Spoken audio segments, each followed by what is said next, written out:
Bismillahirrahmanirrahim. Assalamualaikum warahmatullahi wabarakatuh.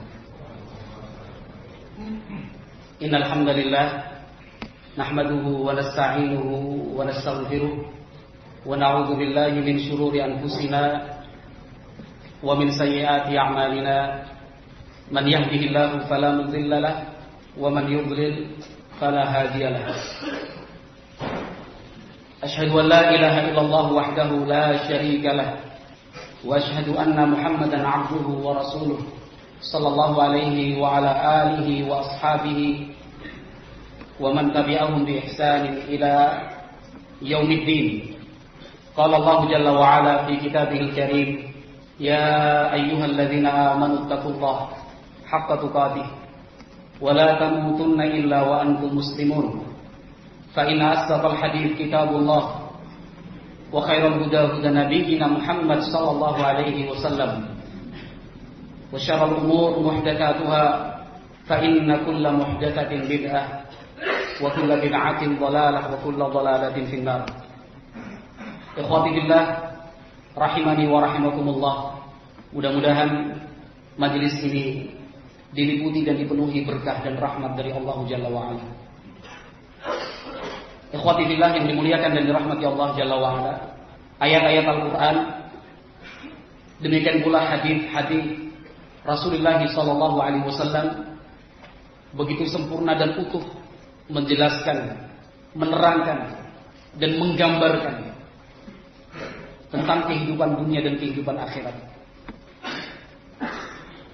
Betul-betul rinci dan sangat mendetail sekali. Sesuatu yang menunjukkan maha sempurna ilmu Allah Subhanahu wa ta'ala. Tentu Allah sebagai Rabbul Alamin yang menciptakan seluruh alam semesta ini, Allah memiliki hikmah yang begitu luas. Belum tentu kita sebagai manusia dan itu pasti bahkan mengetahui apa hikmah di balik ini semua. Akan tetapi Allah Jalla wa ala dengan rahmat dan kasih sayangnya telah membimbing, demikian juga menjelaskan jalan yang semestinya ditempuh oleh kita manusia makhluk ciptaannya.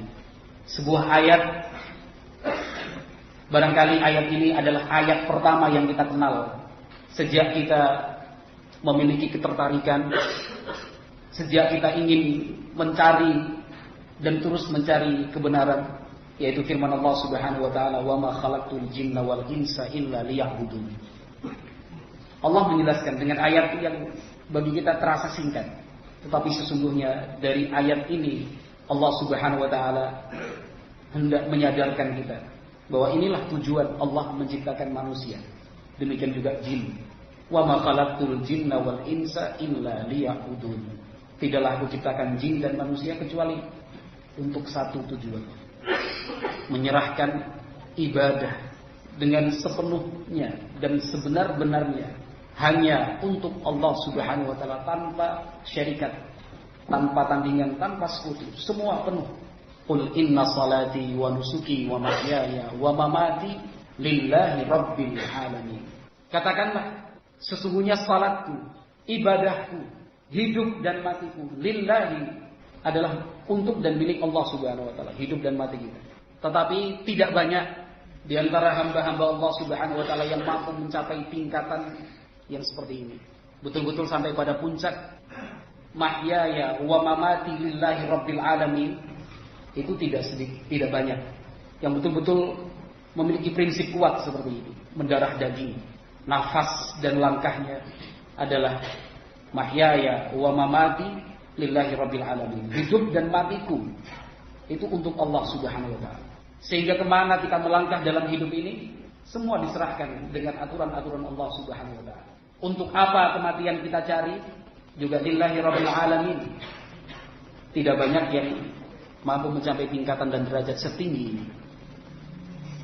Hamba-hamba Allah Subhanahu wa ta'ala yang mampu mendaki selangkah demi selangkah sampai pada tingkatan tertinggi di puncak yang menjulang keimanan, yang betul-betul memasrahkan dirinya dan apa yang dia punya adalah lillahi rabbil alamin. Mereka ternyata benar-benar mendapatkan ketentraman, ketenangan dan keteduhan yang luar biasa di dalam kehidupan dunia dan nanti dalam kehidupan akhirat. Ini kan yang kita cari. Ini pula yang dicari oleh sekian banyak orang. Hidup tenang, tentram, sejuk, teduh, no problem. Rasa-rasanya hidup di dunia itu tidak punya masalah. Ada yang punya popularitas tinggi. Siapapun yang melihat langsung mengenal, oh si A, oh ini si B. Dikejar-kejar, ada yang minta foto, minta tanda tangan. Dia pun mungkin punya harta yang kata orang sampai 7 turunan tidak akan habis. Kedudukan tertinggi sudah dia raih. Istri yang cantik, anak-anak yang banyak jumlahnya. Banyak di antara kita yang mampu meraih semua ini. Tetapi banyak pula yang belum merasakan kepuasan, belum bisa mencapai tingkat ketentraman, ketenangan. Mungkin kita bisa melihat banyak contoh dalam hal ini. Orang-orang yang terkenal, tokoh-tokoh terkenal dalam bidang apapun, penemu-penemu, ilmuwan, profesor bahkan. Bukan hanya satu gelar yang dia punya, tapi sekian banyak gelar. Ternyata kalau kita baca sedikit saja dari biografi mereka, ternyata mereka pun masih merasakan ada sesuatu yang kurang dari dalam hati dan kehidupan mereka.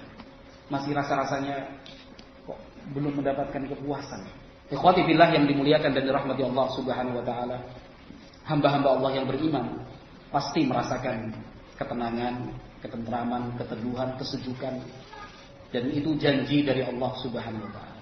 Allah Subhanahu wa taala berfirman dalam Al-Qur'an, "Alladzina amanu wa lam yalbisu imanahum bidzulmin, ulaika lahumul amnu wa hum muhtadun."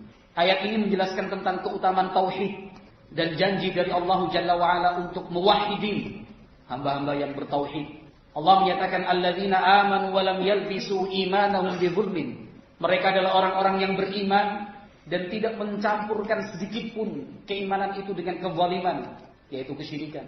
Orang-orang yang semacam ini, janji dari Allah Jalla wa Ala, ulaika lahumul amnu wa hum muhtadun. Orang-orang seperti inilah yang akan mendapatkan al-amnu, rasa aman, tentram, nyaman, teduh hatinya. Jiwanya selalu sejuk, pikirannya tidak meledak-ledak, tenang. Wa hum muhtadun. Dan mereka adalah orang-orang yang selalu mendapatkan petunjuk serta hidayah dari Allah Subhanahu wa taala fid dunya wal akhirah, di dunia maupun di akhirat.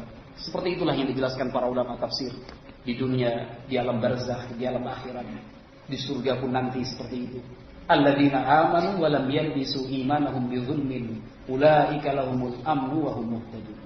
Maka kita membaca sejarah para nabi dan para rasul sampai rasul yang terakhir, Rasuluna Nabiina Muhammad sallallahu alaihi wasallam wa ashabuh, dan para sahabatnya, walladzina tabauhum bi ihsan, serta orang-orang yang mengikuti mereka dengan baik.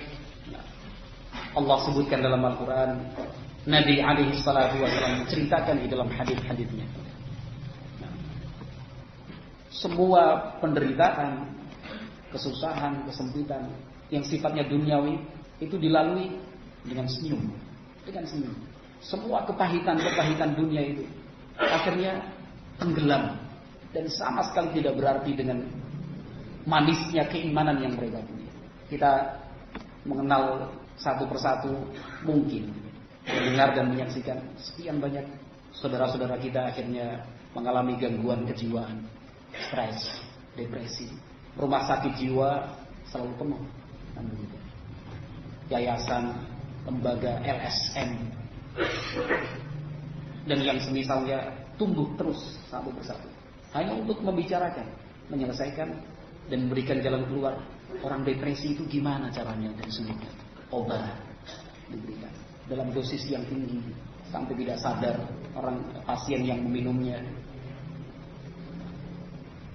Dan bukan murah obat-obatan yang seperti itu, mahal. Semua berbicara. Ada teori A, teori B, teori C. Banyak ahli juga yang mencoba untuk menawarkan metode A, metode B, metode C untuk menyelesaikan masalah-masalah yang seperti ini. Kalau kemudian kita berusaha sedikit saja, kita buka. Kenapa orang-orang itu mengalami depresi, mengalami gangguan kejiwaan, stres, sampai aksi bunuh diri misalnya. Ternyata la haula wala quwata illa billah, masalahnya sepele, sangat-sangat sepele. Dan semua itu kaitannya dengan masalah duniawiyah. Na'udzubillahi min dzalik. Ini sudah melenceng jauh Dari ayat Allah Subhanahu wa taala yang telah kita sebutkan tadi dalam surat Al-An'am, alladzina amanu wa lam yalbisu imanahum bidzulmin ulaika lahumul amnu wa hum muhtadun. Lain jauh. Baru sedikit saja diuji oleh Allah Jalla wa ala. Baru sedikit diuji oleh Allah Jalla wa ala. Sudah bergeser imannya, mulai melemah dan berkurang semangatnya untuk beribadah kepada Allah Subhanahu wa taala. Kalau rezekinya disempitkan, kebutuhan dan keperluan dunianya sulit untuk diperoleh, dia mengatakan Rabbi ahanan. Waduh, Tuhanku sudah menghinakan aku. Tapi kalau orang diberi kelapangan, rezekinya melimpah, sehat terus, yang dia ucapkan Rabbi akraman. Wah, Tuhan ini betul-betul memuliakan saya. Allah bantah anggapan seperti ini. Kalla, bukan seperti itu. Ukuran dunia itu bukanlah ukuran keridhaan dan tidaknya Allah Subhanahu wa taala kepada hamba. Bukan. Itu bukan ukuran. Masalah sepele, sampai jatuh pingsan, sampai kemudian stroke misalnya. Masalah sepele. Sungguh berbeda dengan keadaan orang-orang yang beriman, hamba-hamba Allah, para nabi, para rasul, sahabat dan ulama yang mengikuti mereka. Seperti dan juga ibadur rahman yang lain. Ibadur rahman yang lain. Siapa yang tidak mengenal Bilal bin Rabah? Bilal bin Rabah radhiyallahu taala anhu yang diseret oleh orang-orang kafir, diseret dengan paksa, dibawa ke tengah-tengah padang pasir, diteriknya padang pasir. Coba bandingkan dengan suasana hari-hari ini. Malam turun hujan, siang turun hujan. Kita juga masih mengeluh, aduh sumue. Hidup kalau nggak pakai AC nggak bisa, harus pakai kipas angin. Itu padahal malam hujan, pagi pun masih rintik-rintik, nanti menjelang sore sudah awan tebal mendung di atas langit. Bandingkan dengan Bilal bin Rabah radhiyallahu taala diseret, ditelungkupkan di atas pasir yang membara. Bukan pasirnya Parangtritis, bukan. Ini pasir gurun di Timur Tengah. Itu pun masih diletakkan batu yang panas di atas punggungnya, disetrika. Tuntutannya hanya satu dari orang-orang kafir, kufuri ajaran Muhammad. Kembalilah kepada Lata wal Uzza. Tapi bagi Bilal bin Rabah, siksaan itu justru terasa indah. Bagi Bilal bin Rabah, tindakan-tindakan penyiksaan semacam itu bukan sesuatu yang berat dirasakan, tetapi manis. Tidak ada sedikit pun mengeluh, aduh panas, sakit. Tidak ada satu huruf pun yang menggambarkan Bilal bin Rabah mengeluh tidak terucap. Justru yang terucap dari lisan Bilal bin Rabah radhiyallahu taala adalah inti dan buah dari keimanan yang menghujam kuat di dalam sanubarinya. Ahad, ahad, ahad, ahad. Kalimat seperti ini diucapkan betul-betul penuh dengan ketulusan. Karena dalam posisi disiksa, tanpa ada kekuatan sedikit pun yang dimiliki oleh Bilal bin Rabah, tapi terucap dengan indah kalimat ahad, ahad. Ini Bilal bin Rabah radhiyallahu taala. Maka pantas apabila Rasulullah SAW menjelaskan dan mengkhabarkan bahwa Bilal bin Rabah termasuk penduduk surga. Wahai Bilal, aku dengar suara terumpahmu di dalam surga. Karena bagi seorang hamba semacam Bilal bin Rabah yang telah ditazkiyah, direkomendasi oleh Nabi alaihi salatu wasallam min ahli jannah, termasuk penduduk surga, semua siksaan tadi tidak dianggap sebagai sebuah siksaan, justru indah, manis dirasakan. Ini yang kita kejar, ikhwati fillah barakallahu fikum. Ini yang semestinya kita cari. Sikap seperti Bilal bin Rabah inilah yang semestinya kita kejar. Apapun yang kita hadapi, semua terasa manis, terasa indah. Kita pun semua pasti mengenal keluarga Yasir, Ammar bin Yasir, ibu dan ayahnya, Sumayyah. Ammar, Yasir, Sumayyah, satu keluarga utuh disiksa oleh orang-orang Quraisy. Penyebabnya hanya satu, karena beriman dengan risalah yang dibawa oleh Nabi Muhammad sallallahu alaihi wasallam. Disiksa dalam keadaan Nabi Muhammad alaihi salatu wasallam melihat dan menyaksikannya. Kalau kita hanya sekedar membaca, membayangkan, ini Rasulullah sallallahu alaihi wasallam melihat, menyaksikan secara langsung. Sabran ala Yasir, bersabarlah wahai keluarga Yasir. Kalau kalian bersabar, surga untuk kalian. Surga untuk kalian. Kalimat Nabi alaihi salatu wasallam ini diambil kuat, dipegang oleh keluarga Yasir. Bukan meragukan, bukan bertanya-tanya apa iya surga. Sampai kemudian Sumayyah radhiyallahu taala anha adalah syahidah pertama di dalam sejarah Islam. meninggal dunia dalam keadaan yang sangat-sangat menyedihkan dan memilukan. Tubuhnya radhiyallahu ta'ala ditusuk dengan tombak dari arah bawah tembus ke atas radhiyallahu ta'ala. Tetapi itu semua dilalui dan dirasakan oleh keluarga Yasir radhiyallahu ta'ala anhum ajmain dengan senyum. Sama sekali tidak ada satupun huruf terucap mengeluh, mengadu, tidak. Semua dirasakan dengan manis, indah radhiyallahu ta'ala anhum. Kemudian Yasir pun meninggal dalam siksaan. Hanya putranya Ammar radhiyallahu ta'ala anhu yang kemudian selamat, dibebaskan oleh Abu Bakar As-Siddiq radhiyallahu ta'ala anhu dengan uang tebusan yang sangat-sangat tinggi sekali. Ikhwati fillah yang dimuliakan dan dirahmati Allah Jalla wa ala. Demikian juga para sahabat-sahabat yang lain.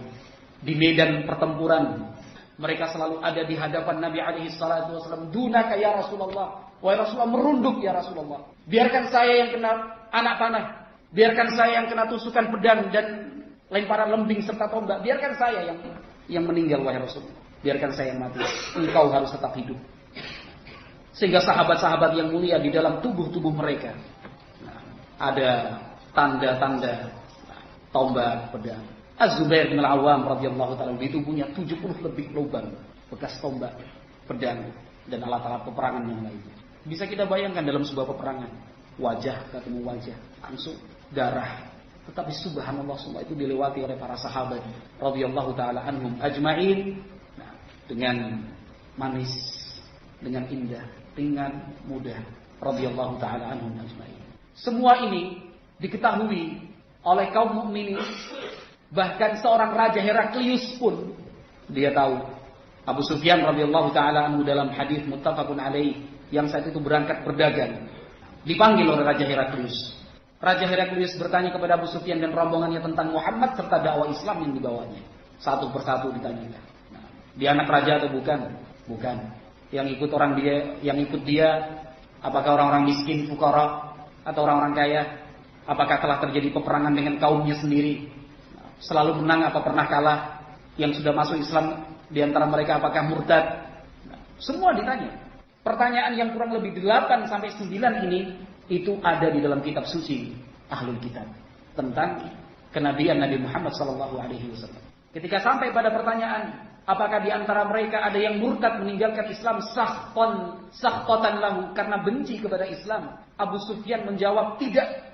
Tidak ada seorang pun di antara pengikut Nabi Muhammad SAW yang murtad meninggalkan Islam karena benci kepada Islam. Karena benci kepada Islam tidak ada. Kata Heraklius, wa kadzalikal iman idza khalata syabab batal qulub. Seperti itulah iman. Ini kata Heraklius yang akhirnya pun mati dalam keadaan kafir. Kata Heraklius, wa kadzalika al-iman idza khalata syabab batal qulub. Seperti itulah iman kalau sudah melebur di dalam hati. Nah, yang namanya iman kalau sudah melebur dalam hati, dalam dada, nah, seperti itu. Dia akan selalu mengedepankan iman. Dia tidak ingin meninggalkan dan berpisah dengan keimanan sekejap pun. Ketika ada rombongan sahabat datang menemui Rasulullah SAW di awal-awal Islam, wa huwa mutawassidun tahtal Ka'bah. Nabi alaihi salatu wasallam waktu itu sedang beristirahat di bawah teduhnya Ka'bah, menggunakan selendang sebagai bantal. Rombongan sahabat, terutama dari kalangan orang-orang yang dianggap rendah, ya Rasulullah, mintalah dan berdoalah kepada Allah untuk menyelamatkan kami ya Rasulullah. Di awal-awal Islam, permusuhan dan kebencian orang-orang kafir betul-betul nyata. Nabi alaihi salatu wasallam justru menceritakan tentang umat sebelum kita. Nabi SAW menyampaikan kepada para sahabatnya dulu, mimman kana qablakum, umat sebelum kalian ada di antara mereka yang ditanam hidup-hidup, digali, dibuat lubang, badannya dimasukkan sampai setengah badan, digergaji, kepalanya terbelah sampai dua. Tuntutannya untuk melepaskan keimanan, tetapi ditolak. Tetap beriman kepada Allah Subhanahu wa taala. Beriman kepada Allah Subhanahu wa taala. Ashabul Ukhdud, kaum mukminin yang dihadapkan dengan parit-parit yang telah diisi dengan kayu bakar, api yang berkobar, dituntut untuk memilih beriman kepada raja ataukah tetap pada pendiriannya beriman kepada Allah Rabbul Alamin. Dilemparkan dari itu. Ini di hadapan seluruh rakyat. Sehingga siapapun bisa melihat teriakan, kesakitan orang-orang yang tetap mempertahankan keimanan. Tetapi sesungguhnya mereka merasakan itu semua dengan indah, dengan manis. Ashabul Kahfi, Ibrahim alaihi salatu wassalam, Musa alaihi salatu wassalam, Isa alaihi salatu wassalam, dan sebut saja semua nabi dan semua rasul serta orang-orang yang saleh, semua telah diuji oleh Allah Subhanahu wa taala, namun mereka menghadapinya dengan tegar, dengan kokoh, dengan istiqomah. Tidak mengenal rasa takut sedikit pun, tidak ada rasa cemas, diakui ataupun tidak. Kita berusaha untuk mengingkari, padahal itu pasti sebenarnya kita hidup dalam kecemasan. Selalu saja ada kekhawatiran, cemas. Besok makan apa, besok minum apa, usaha saya bagaimana, anak dan istri saya seperti apa. Hidup dalam penuh kecemasan. Nanti kalau sakit biaya dari mana, kalau turun hujan banjir nanti seperti apa. Terus hidup dalam kecemasan. Tetapi untuk orang-orang yang beriman tidak mengenal cemas, tidak mengenal khawatir, tidak mengenal rasa takut. Allah berikan as-sakinah, rasa tenang. As-sakinah, rasa tenang adalah sesuatu yang paling berharga. Harta yang berusaha diperebutkan oleh sekian banyak orang. Rasa tenang dalam hati. Hidup. Percuma kan kita punya segala-segalanya. Segala-galanya kita punya. Tapi hidupnya gak tenang. Selalu cemas. Rumah bagus, harta banyak, tetapi dipagari dengan alat-alat keamanan. CCTV, security, alarm. Kalau ada apa-apa panggil aparat keamanan. Punya harta, bingung investasinya untuk apa? Biar aman. Kalau dibelikan emas, simpen di mana? Belikan tanah saja. Tanah nanti jangan-jangan sertifikatnya palsu. Nanti kalau double bagaimana? Belikan mobil, dicuri orang. Itu kecemasan kita. Ya contoh kecil saja lah. Kita punya sepeda motor, taruh parkir di pinggir jalan, pasti kita pengen gembok. Kalau bisa double. Bahkan itu pesan Pak Polisi, double. Itu kan bukti kecil sederhana bahwa kita itu sebenarnya hidup dalam kecemasan. Nek nyeneng kok piye? Nek misalnya begini nanti terus gimana? Nah, untuk menghilangkan semua kecemasan, rasa takut, kekhawatiran, hanya iman yang bisa berbicara. Hanya iman. Dalam kisah Nabi Musa alaihi salatu wassalam, ketika sang ibunda mengandung, melahirkan, Allah Subhanahu wa taala memberikan wahyu, perintah kepada ibunda Musa alaihi salam untuk menghanyutkan Musa yang masih bayi, baru berumur beberapa hari, dihanyutkan di aliran sebuah sungai. Ibu mana yang tidak cemas dengan kondisi bayi seperti ini? Bayi yang yang ditidurkan di dalam keranjang, busa empuk, menumpuk, ada pagar dari besi yang dibalut dengan kain sehingga tidak terlalu keras. Itu pun sang ibu masih mencemaskan. Tiap pagi, tiap waktu dilihat dadanya masih kembang kempis. Oh, hidup berarti. Kok nggak nangis ya? Dilihat, perhatikan, oh ya, alhamdulillah masih hidup ini, detak jantungnya. Masih di dalam rumah saja, seorang ibu masih cemas dengan kondisi bayi yang masih berumur beberapa hari. Cemas. Nanti bayi saya itu normal apa enggak ya? Semua indranya apakah berfungsi dengan baik? Ini ibunda Musa alaihi salatu wasallam diperintahkan Allah untuk menghanyutkan Musa yang masih bayi berumur beberapa hari. Dihanyutkan di sungai. Tentu rasa cemas yang dirasakan oleh ibunda Musa alaihi salatu wasallam saat itu beribu-ribu kali lipat dibandingkan rasa cemas seorang ibu yang melihat bayinya di dalam rumah menelengkup beberapa waktu dan tidak menangis. Ditambah lagi kondisi kerajaan saat itu yang dipimpin oleh Fir'aun laknatullah alaih. Ia memerintahkan peraturan negara, bayi laki-laki harus dibunuh, disembelih hidup-hidup. Ini peraturan negara. Tidak ada satupun warga yang bisa melawan dan menentang. Mata-mata petugas khusus, petugas sandi dari kerajaan disebar ke sana kemari. Ibunda Musa alaihi salatu wasallam merasakan kekhawatiran, kecemasan seperti itu. Pada saat itulah Allah Jalla wa Ala berfirman untuk ibunda Musa alaihi salatu wassalam, wa auhayna ila ummi Musa an ardihi fa idza khifti alaihi fa'alqihi fil yammi wa la takhafi wa la tahzani. Kemudian kami pun berikan wahyu kepada ibunda Musa, susuilah dia, tapi kalau engkau khawatir dan cemas, fa'alqihi fil yammi, hanyutkanlah saja mengikuti arus dan aliran sungai. Perintah dari Allah Subhanahu wa taala ini kepada ibunda Musa, Allah Maha mengetahui bahwa ketika perintah ini turun, muncul rasa cemas, takut, khawatir dan sedih pada ibunda Musa alaihi salam. Maka pada ayat setelahnya Allah menyatakan wala takhafi wala. Dengan perintah ini menghanyutkan Musa alaihi salatu wasallam yang masih berumur beberapa hari, jangan takut, jangan bersedih, Jaminan dari Allah Subhanahu wa taala dibuktikan lagi dengan janji yang lain. Jaminan bukan sekedar jaminan kalau datangnya dari Allah Jalla wa ala. Pasti ada janji yang lebih konkret lagi. Allah menyatakan, "Inna radduhu ilaiki wa ja'iluhu minal mursalin." Sungguh suatu saat nanti kamilah yang akan mengatur rencana. Musa akan kembali kepadamu. Bahkan kami akan jadikan dia sebagai seorang rasul. Nah, dengan ayat ini legalah hati ibunda Musa alaihissalam, dihanyutkan, diletakkan di sebuah tempat, sebuah kerajaan.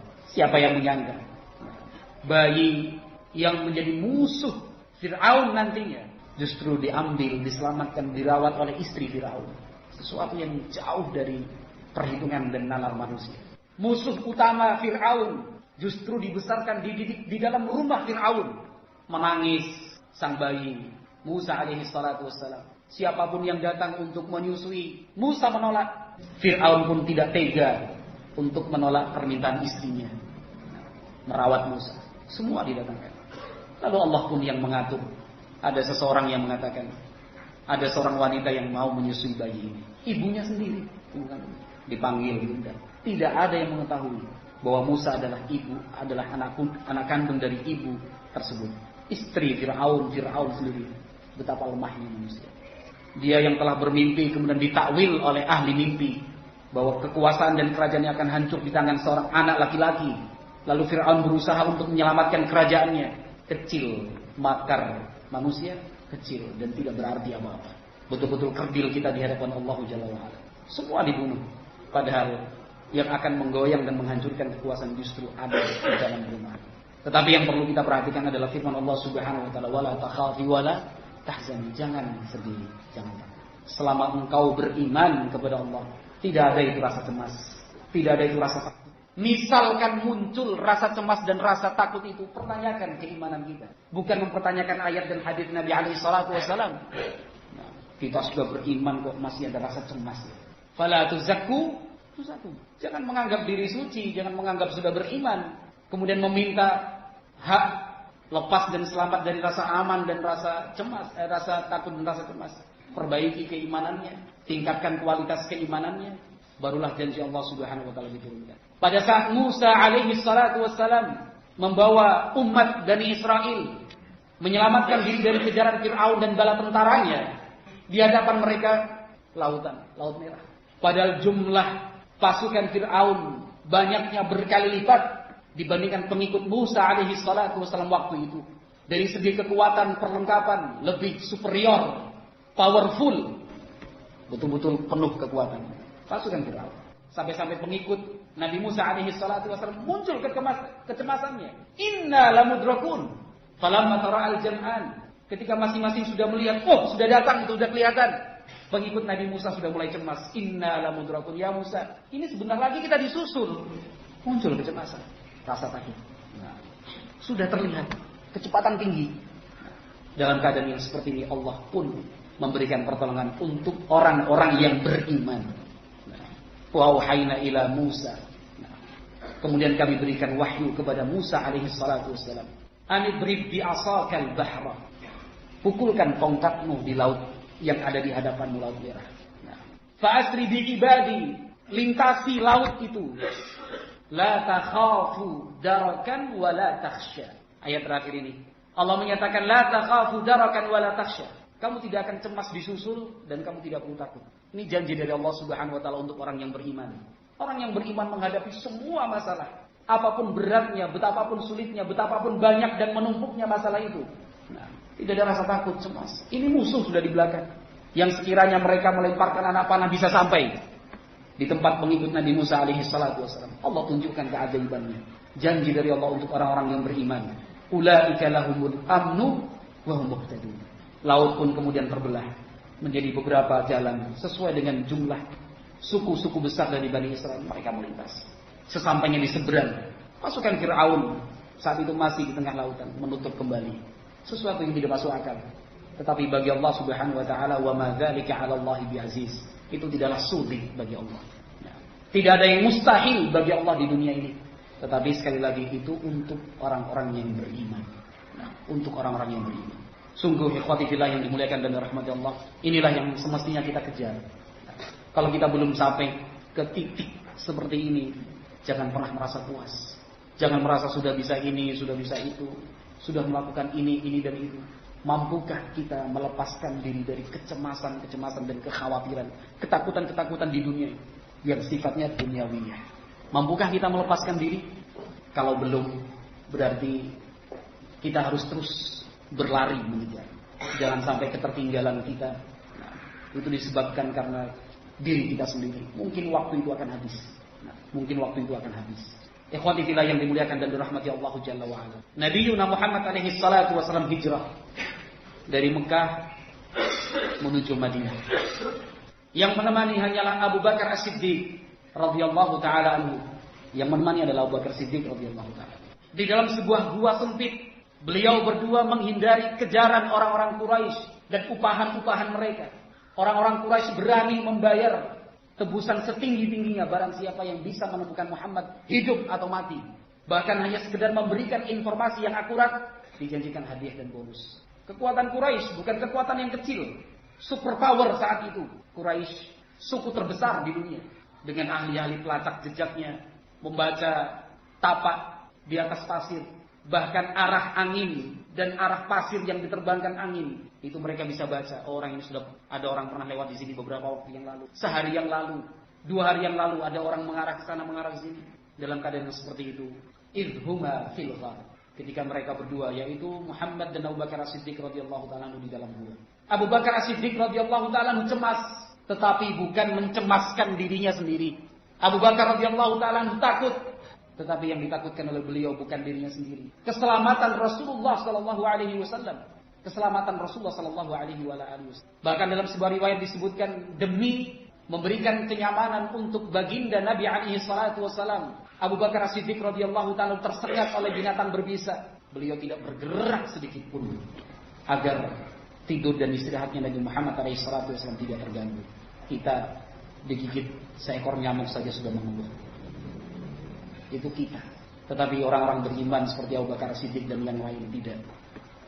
Ketika kemudian sekelompok pasukan pelacak jejak sampai di mulut gua tersebut, Abu Bakar As-Siddiq radhiyallahu taala melihat kaki-kaki mereka, muncul kecemasan tentang keselamatan Nabi Muhammad SAW.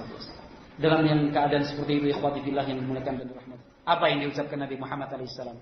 Idh yaqulu li sahibihi la tahzan, innallaha ma'ana. Tidak usah bersedih, jangan takut, tidak perlu cemas. Allah selalu bersama kita. Mampukah kita mencapai tingkatan yang seperti ini? Kalau kita berbicara kesempatan, semua kita punya kesempatan. Tingkatan yang seperti ini, siapapun boleh dan siapapun diberi kesempatan untuk sampai ke sana. Sikap yang tenang. La tahzan, innallaha ma'ana. Jangan bersedih, sesungguhnya Allah bersama kita. Tetapi ucapan yang seperti ini bukan sekedar ucapan di lisan, harus didorong dengan keyakinan dan keimanan. Ketika kita mengatakan Allah bersama kita, karena kita sudah berusaha semaksimal mungkin, berikhtiar sekuat-kuatnya untuk menjadi orang-orang yang beriman.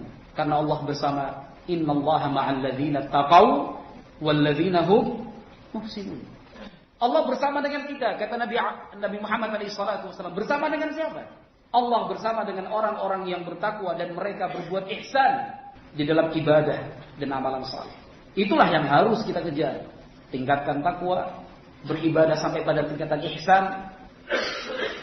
An ta'budallaha ka'annaka tarahu wa illam takun tarahu fa innahu yaraka.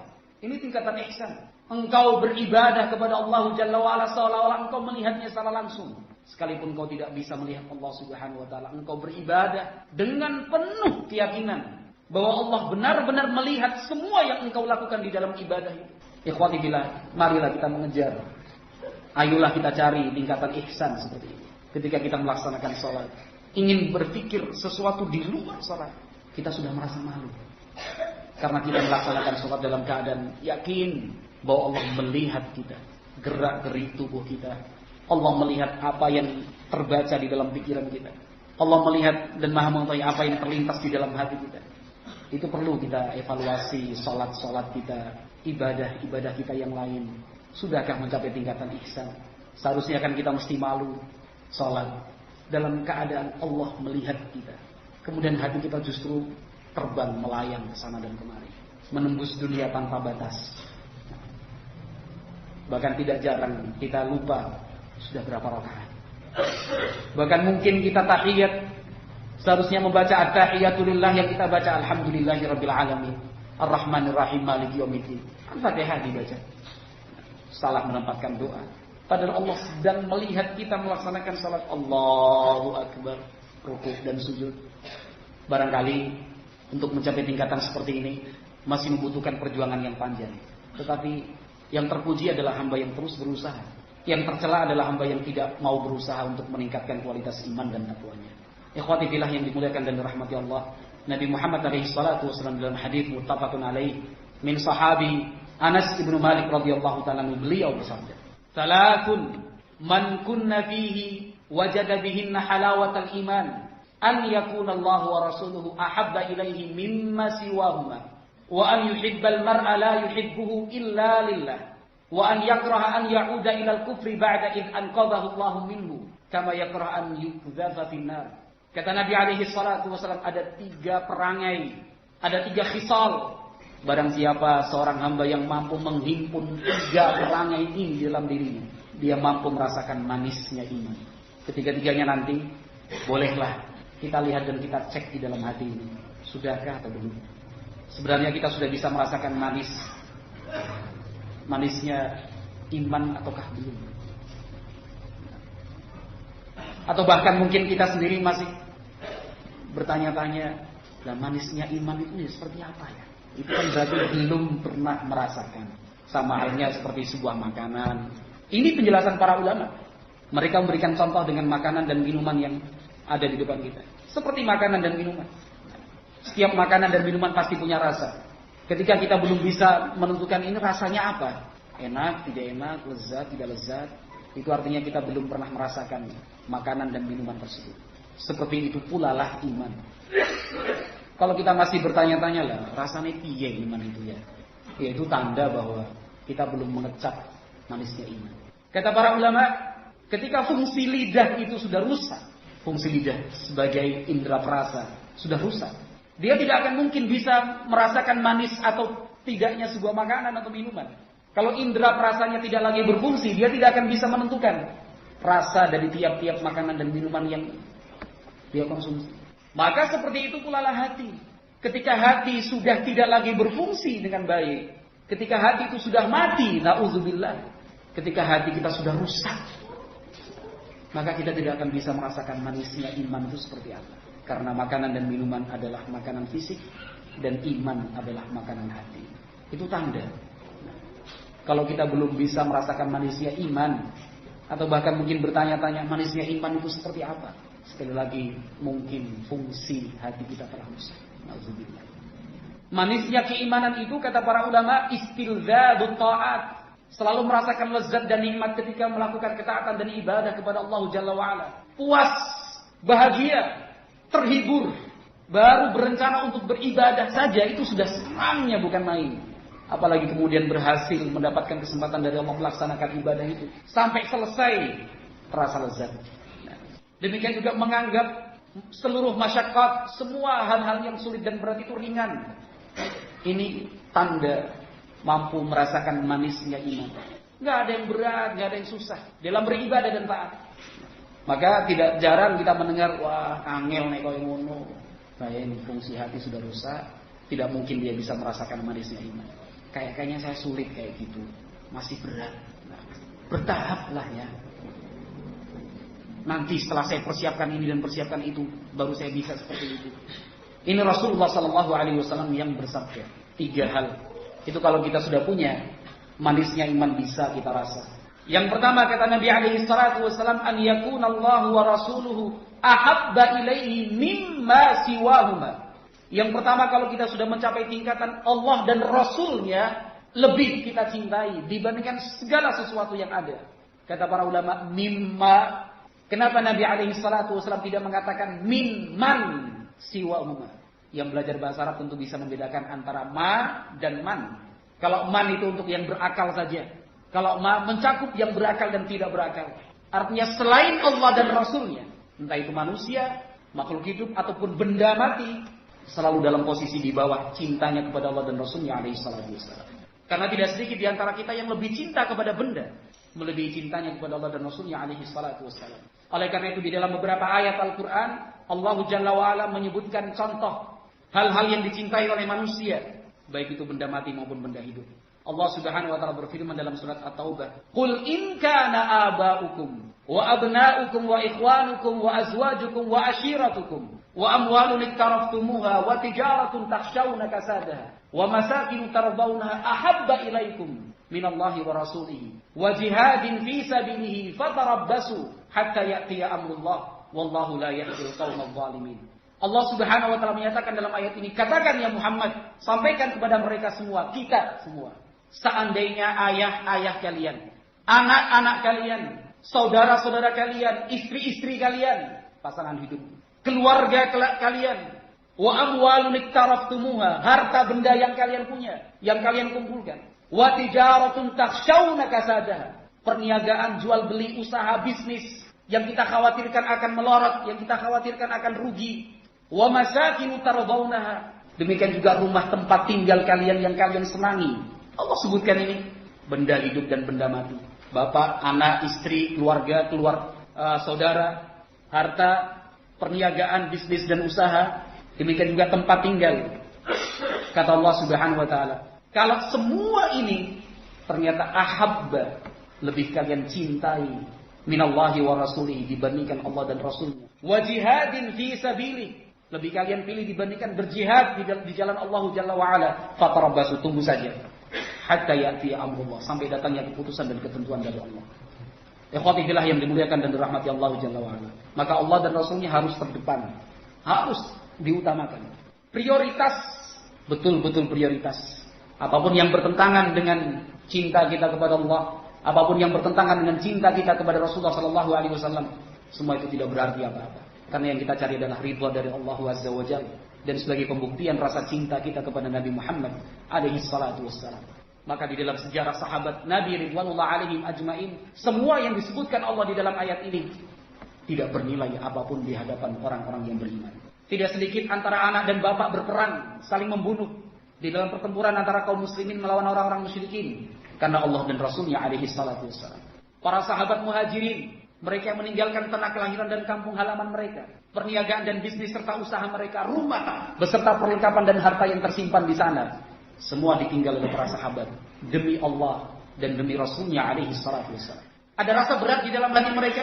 Kalla, tidak ada rasa berat di hati mereka. Mikir, waduh, eman, hijrah ke Madinah, tidak punya apa-apa, tidak bawa bekal apa-apa. Karena perjalanan menuju Madinah untuk hijrah berat.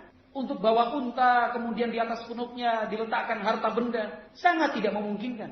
Karena orang-orang Quraisy selalu menghalangi, menangkap, berusaha mengembalikan setiap orang yang meninggalkan Mekah dalam rangka hijrah ke Madinah.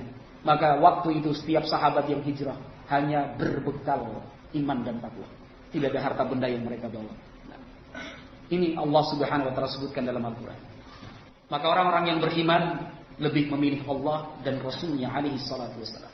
Bila seorang hamba telah melangkah sampai sejauh ini, an yakunallahu wa rasuluhu ahabba ilaihi mimma siwahuma, Allah dan Rasulullah sallallahu alaihi wasallam lebih dia pilih dibandingkan yang lain, seluruh manusia. Bahkan satu langkah untuk merasakan manisnya iman telah dia raih.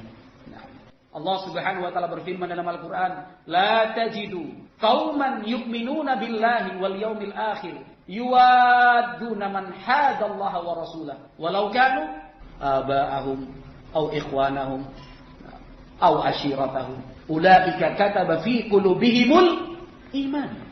Ya Muhammad, engkau tidak mungkin bisa menemukan kaum yang menyatakan beriman kepada Allah dan Rasulnya.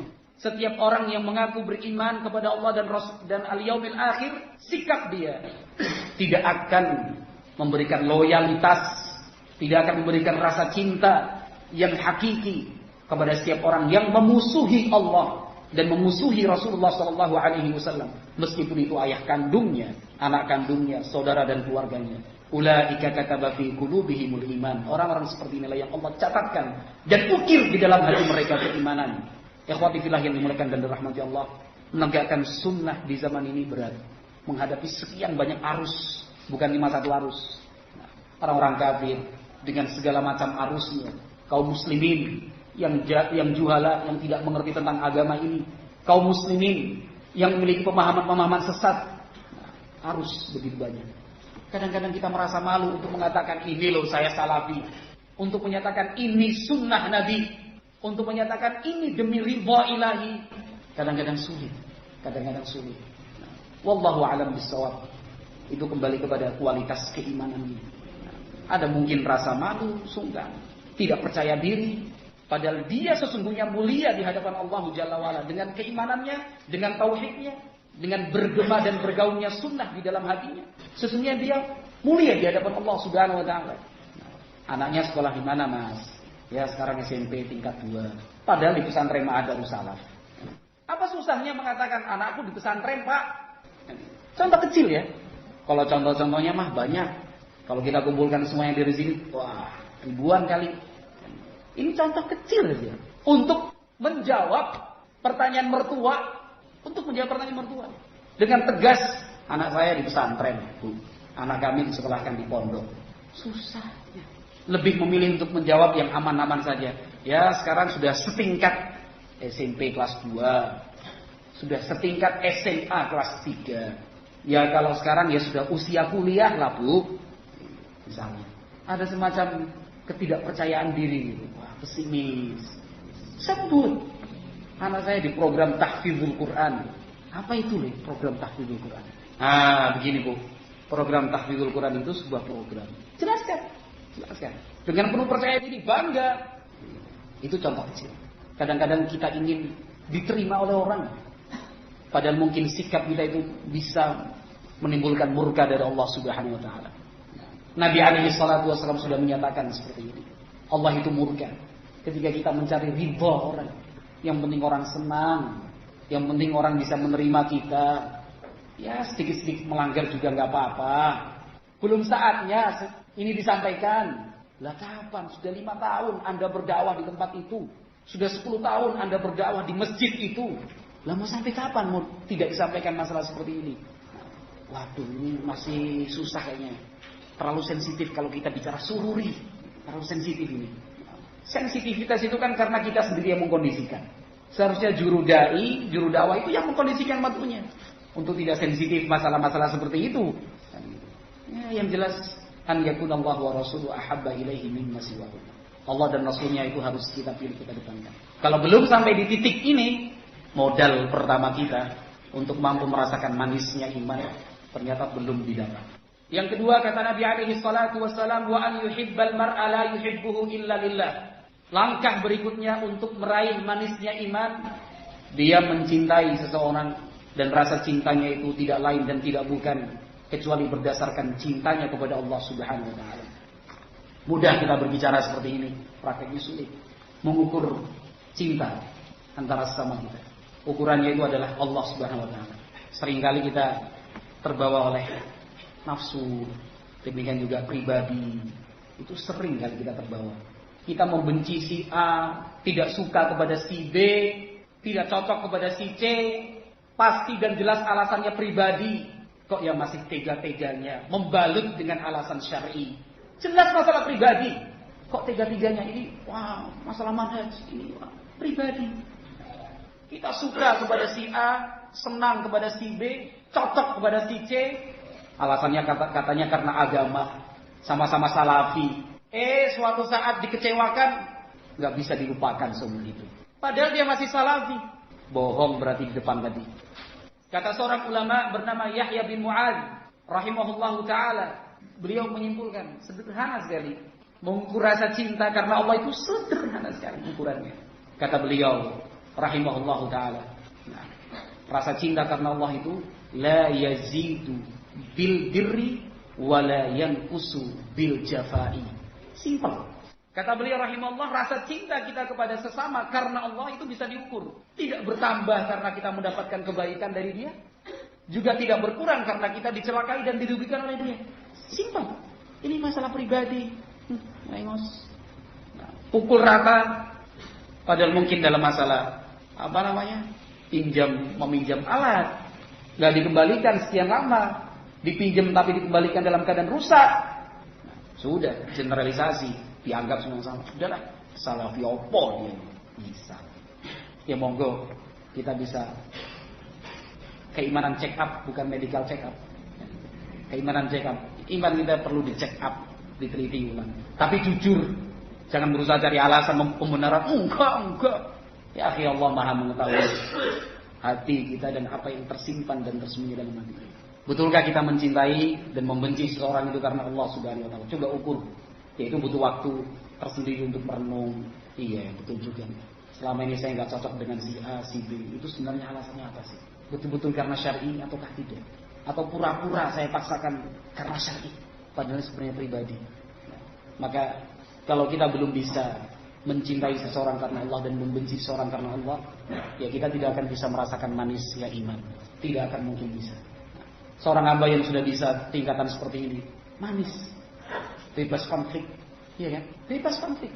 Apa yang jadi konflik antara dia dan orang lain? Semua ukurannya Allah Subhanahu wa taala. Semua ukurannya syariat Allah Subhanahu wa taala. Tapi seperti yang saya sebutkan tadi, jangan terlalu memaksakan ini alasannya syar'i, padahal itu pribadi. Persaingan, bisnis, mungkin keceplosan bicara, merasa tersakiti dan terzalimi, dan masalah-masalah yang lain.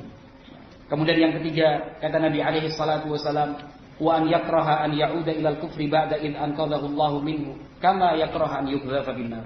Yang ketiga, dia tidak ingin kembali kepada kekufuran setelah Allah selamatkan dia, sebagaimana dia tidak ingin dilemparkan ke dalam api. Kita tidak ingin seperti yang dulu, yang hidupnya jauh dari agama, nggak ngerti apa-apa tentang Islam. Apakah kita rela mengganti keimanan dengan kekufuran? Kan boleh kita duduk sebentar membanding-bandingkan yang biyen dulu saya aktif di pengajian tahlilan, la ilaha illallah, la ilaha illallah, atau selawatan-selawatan yang bid'ah, ikut-ikut pergerakan harokah, demo sambil bawa spanduk himpunan mahasiswa Islam Indonesia misalnya. Mungkin pernah jadi ketua panitia peringatan Isra Mi'raj, ketua panitia peringatan Nuzulul Quran misalnya. Atau pernah menipu dan membohongi orang, mengambil harta milik orang lain, menggoda anak orang. Itu kan masa lalu yang alhamdulillah Allah jauhkan kita dari hal-hal yang seperti itu, karena kemudian kita mengerti hukum-hukumnya. Apa kemudian setelah Allah tunjukkan jalan kebenaran seperti ini, kemudian kita tinggalkan dan ingin kembali seperti dulu lagi? Itu tadi, dengan mencari alasan-alasan dan pembenaran. Ikhwati fillah yang dimuliakan dan dirahmati Allah. 3 hal ini disebutkan oleh Nabi Muhammad SAW dalam satu hadis. Dalam hadis yang lain, Nabi SAW menyatakan, "Dzaqa ta'mal iman man radiya billahi rabban wa bil islami dinan wa bi Muhammadin nabiyya." Hadis riwayat Muslim. Pasti akan merasakan manisnya iman seseorang yang menyatakan, "Rabbku adalah Allah, Islam agamaku, Muhammad adalah nabiku." Tapi bukan sekedar dinyanyikan, bukan sekedar dihafalkan seperti rapal dan mantra. Ada konsekuensinya. Bukan sekedar dinyanyikan. Hafal, dilakukan, dikeroncongkan, dinasyidkan. Bukan seperti itu tujuannya. Allah Tuhanku, Islam agamaku. Bukan seperti itu. Tapi ada konsekuensinya. Ketika konsekuensi ini sudah bisa kita penuhi, janji dari Nabi SAW itu pasti dan pasti terjadi. Zaqa'mal iman. Kita akan bisa merasakan manisnya iman. Ikhwati fillah yang dimuliakan dan dirahmati Allah Subhanahu wa taala. Yang jelas kita hidup harus mengerti apa hakikat kita hidup di dunia. Kita pun harus membuat agenda-agenda langkah ke depan itu seperti apa. Apa yang sebenarnya kita kejar? Apa yang sebenarnya kita cari? Jawab dan tentukan sendiri. Ya tentu dengan mengambil Al-Quran dan Sunnah Nabi SAW sebagai cahaya yang menerangi, sehingga langkah kita pun tidak salah dan tidak tersesat. Nah, apa tujuan kita? Tentukan. Apakah kita sudah bisa meraihnya, sudah bisa mencapainya? Sebentar lagi juga kematian akan datang. Umur kita terbatas. Nah, kita yang sudah berumur 20, 30, 40, coba ingat waktu kecil dulu. Iya, kayaknya masih main layangan dulu, main kerang, mandi di sungai, petak umpet sama teman-temannya. Kayaknya baru lulusan SMA kemarin. Sekarang sudah 40, 45. cepat sekali kan. Kalau misalnya umur kita 2 kali lipat, katakan umur kita sekarang 30, umur kita sebenarnya 60, sebagai contoh saja. Berarti kan yang waktu sesingkat itu akan terulang lagi dengan singkat sampai batas akhir umur kita. Apa yang sudah kita persiapkan? Toh semua ini pasti akan kita tinggalkan. Yang menjadi teman dan pengiring kita nantinya adalah amalan, tidak ada yang lain. Oleh karena itu ikhwati fillah yang dimuliakan dan dirahmati Allah Jalla wa Ala, dalam kesempatan malam hari ini saya memberikan nasihat untuk saya sendiri tentunya dan seluruh saudara-saudara saya ikhwan, salafiyin dan kaum muslimin secara umum. Marilah kita memohon kepada Allah Subhanahu wa taala dengan sepenuh dan sepulus hati. Demikian juga diiringi dengan ikhtiar yang nyata untuk mempertahankan iman. Karena iman itu bisa hilang. Iman bisa hilang. Sementara iman adalah harta kita yang paling mahal. Jangan coba-coba dengan hal-hal yang bisa menggerus dan juga bisa mengurangi nilai keimanan. Jangan coba-coba. Sedikit itu nanti akan terus lama-lama. Na'udzubillahi min dzalik. Nah, itu tidak kita inginkan tentunya. Kita ingin menjadi hamba yang diberi husnul khatimah, akhir kehidupan yang baik. Nah, sehingga nanti ketika kita berhadapan dengan Allah Subhanahu wa taala secara langsung, tanpa ada perantara antara kita dengan Allah Jalla wa Ala, kita bisa tenang menjawab semua pertanyaan.